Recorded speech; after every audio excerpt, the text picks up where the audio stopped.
Would you destroy your family to save your world? Because it's easy to talk about sacrifice until the cost becomes everything. Not comfort, not time, not pride. Everything. Your name, your future, your relationships, your peace, your soul. And when that moment comes, when the choice isn't between good and bad, but between two forms of loss, what do you become?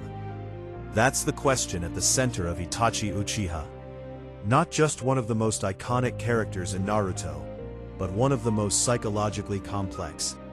Because Itachi didn't just make a difficult decision. He chose a path where no matter what he did, he would be hated. Itachi wasn't born a villain. He wasn't raised to destroy. He was raised to protect. From a young age, he understood something most people don't grasp until much later: the true cost of conflict.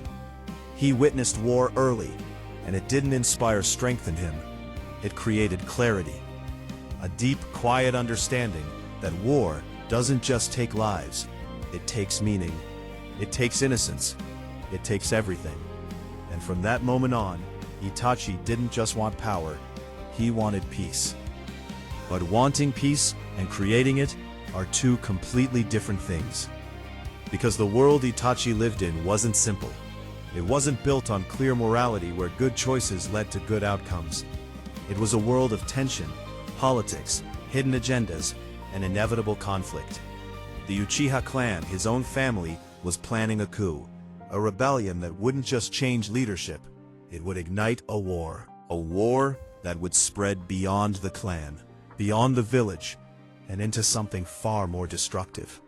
And in the middle of all that stood Itachi, not as a soldier, not as a leader, but as a decision maker. And sometimes, the people who carry the heaviest burdens are the ones forced to choose between outcomes that all feel wrong.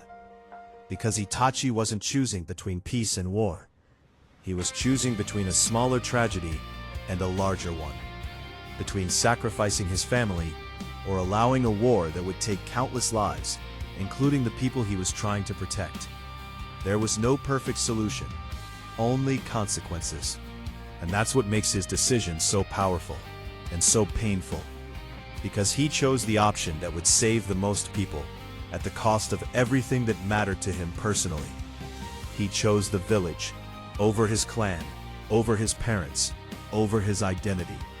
And in doing so, he became something he never wanted to be, a villain. But here's where his psychology goes deeper. Because the sacrifice didn't end with that decision. It was just the beginning.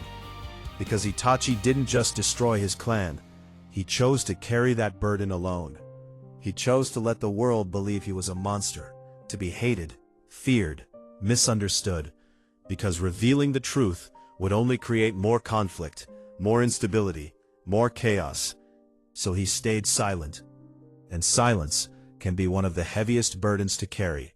Because when you can't explain yourself, when you can't defend your actions, when you can't tell the truth, you're forced to live inside a narrative that isn't yours. A version of yourself that the world sees, but doesn't understand. And Itachi accepted that. Not because it was easy, but because it was necessary. That's what separates him from almost every other character. He doesn't act out of ego. He doesn't seek validation. He doesn't need to be understood. He simply does what he believes will protect others, even if it destroys him in the process. And that's where the idea of silent suffering comes in. Because Itachi doesn't express his pain. He carries it, quietly, constantly, without relief. Because every moment he lives as a villain is a reminder of what he did, of what he lost, of who he can never be again.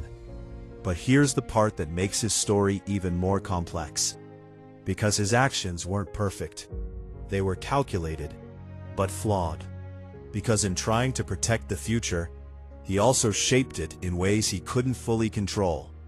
Especially when it came to Sasuke Uchiha.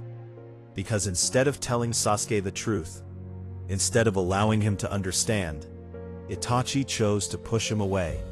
to make him hate him, to turn that pain into motivation. And that decision created its own consequences. Because pain, when left unresolved, doesn't just disappear. It transforms into anger, into revenge, into something that can't always be controlled. And that's the paradox of Itachi's sacrifice.